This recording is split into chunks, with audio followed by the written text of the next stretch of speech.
isi ntikunda umuntu agomba kugororokera Imana. Abagenzi bawe ba kera canke abagenzi mukiri kumutararekura ntibashobora kuba en accord avec toi igihe uri kurarondera Yesu. Batangura kugupersecuta, batangura kukugwanya, batangura kuvuga ngo yabaye pasteur, batangura kukubwira ngo asigaye ari uwo kwa Mariko, batangura kukubwira ibintu byose byo kukumanura. Mbega uwo kwa Mariko nkuko umenga ntufise so, ariko ni faso yo kukubwira ngo wacitse umuja wakajya kagabo konze, ariko kandi ivyo byose baratwanka. Rero ubu twe dufise ikibazo c'abantu uyu munsi baje gusenga dimanche, ariko bagomba yuko ngaha bikunda, ariko bagomba yuko no hanze baguma babakunda.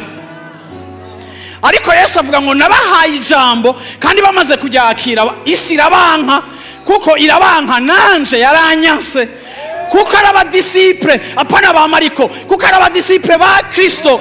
Isi irabanka. Bwana sifiwe sana. Isi irabanka kuko bahisemo gukurikira Kristo, kuko valeur za Kristo zitandukanye n'isi, imico ya Kristo itandukanye n'isi, ivyo Kristo avuga bitandukanye n'ivy'isi ivuga. Kuva batanguye gucika abakurikira n'abigishwa ba Kristo, isi itanguye kubanka.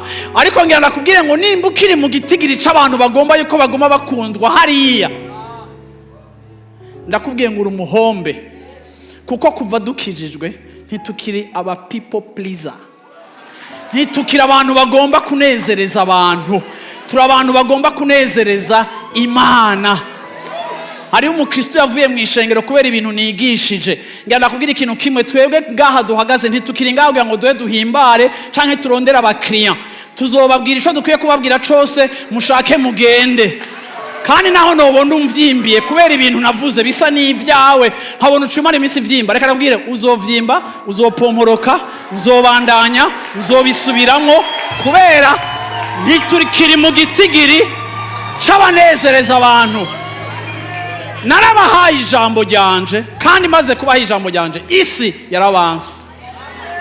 Ndagomba kukubwira ngo ntushobora coopérer avec succès mu bwami bw'Imana igihe ukiri umuntu agomba guhimbara abantu.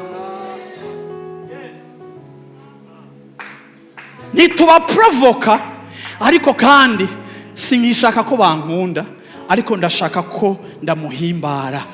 Kandi igihe ubuzima bwanje rero ko bucika adoration, anya baravomisa, kuko kubahona tubamotera urupfu, ariko kandi kubizera tubamotera ubuzima.